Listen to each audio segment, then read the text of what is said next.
Students, तो आज जो चीज़ हम लोग पढ़ेंगे वो हम लोग पढ़ेंगे कि हम लोग HTML के अंदर सुपरस्क्रिप्ट टैग कैसे यूज़ करते हैं, उसकी क्या फंक्शनैलिटी होती है, सबस्क्रिप्ट टैग कैसे यूज़ करते हैं, उसकी फंक्शनैलिटी क्या होती है, और हम लोग जो है वो HTML के अंदर लाइन ब्रेक कैसे करते हैं और इसको हम लोग किस तरीके से परफॉर्म करते हैं, इसके लिए कौन सा टैग यूज़ होता है। तो चलें वीडियो को स्टार्ट करते हैं।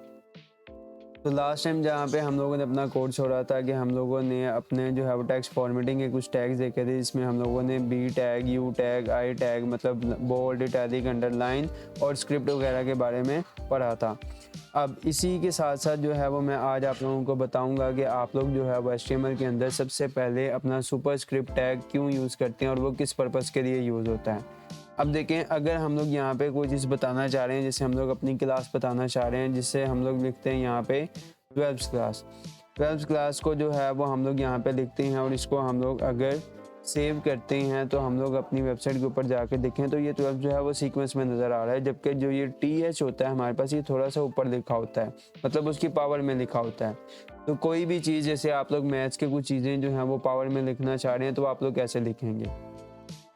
जैसे मैं इस TH को जो है वो ऊपर पावर में लेकर जाना चाह रहा हूँ, तो मैं यहाँ पे जो है वो अपना SUP सुपर का जो है वो मैं अपना यहाँ पे टैग लगा दूंगा।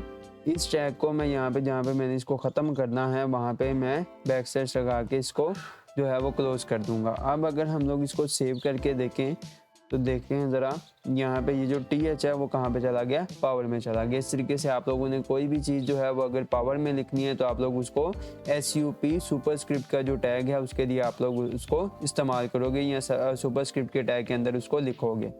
इसी के साथ साथ अब कुछ चीज़ें जो है वो हम लोगों को नीचे बेस में भी लिखनी पड़ती हैं, जैसे आप लोगों को जो है वो बाइनरी लैंग्वेज की या आप लोगों को डेसिमल की या हेक्साडेसिमल की नीचे बेस लिखनी पड़ती है।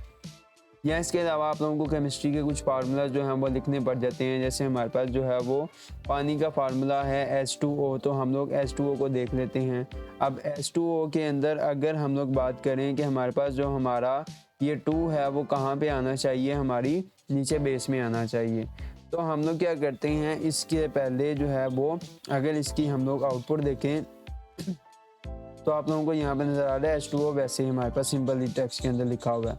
अब हम लोग अगर क्या करते हैं कि यहाँ पे अपना सबस्क्रिप्ट का जो है वो टैग लगाते हैं और इसको हम लोग क्लोज करते हैं अपने इस 2 के बाद, क्योंकि हम लोगों ने इसको जो है वो अपनी बेस के अंदर लेकर जाना है, और इसके बाद हम लोग अपना O लिख देते हैं। तो अगर हम लोग इसको सेव करते हैं और देखते हैं अपना रिजल्ट, तो देखिए यहाँ पे जो हमारे पास 2 है वो नीचे बेस में आ गया। H2O प्रॉपर तरीके से हम लोगों को लिखा हुआ नज़र आ रहा है, ठीक है। इसके बाद लाइन ब्रेक आप लोगों ने किस तरीके से कर दी है। अब जैसे यहाँ पे हम लोग देखें तो ये दोनों एक ही लाइन में आ रहे हैं।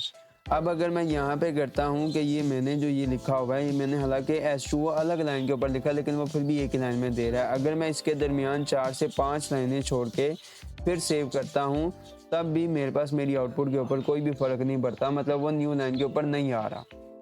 और इसका हमारे पास जो है वो फिर सोल्यूशन क्या होता है कि हम लोग यहाँ पर जहाँ पे भी आप लोगों ने अपनी लाइन जो है वो छोड़नी होती है, वहाँ पे आप लोग क्या करते हो, एक BR का जो टैग है वो हम लोग यूज़ करते हैं, जो कि हमारे पास लाइन ब्रेक के लिए यूज़ होता है। ये हमारे पास सिंगुलर टैग है, इसका क्लोजिंग टैग नहीं होता, ठीक है।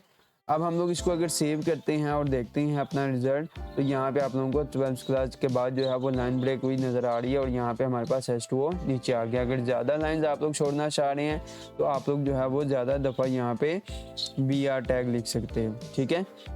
जैसे हम लोग यहाँ पे जो है वो 3-4 दफ़ा जो है वो इसको लिख कर चेक कर लेते हैं कि हमारे पास जो है वो 3-4 दफ़ा हमारी लाइंस आती हैं कि नहीं आती है। आप लोग इसको Ctrl+S से सेव करोगे। सेव करने के बाद आप लोगों को यहाँ पे ये 3-4 लाइंस का गैप नज़र आ रहा है, ठीक है।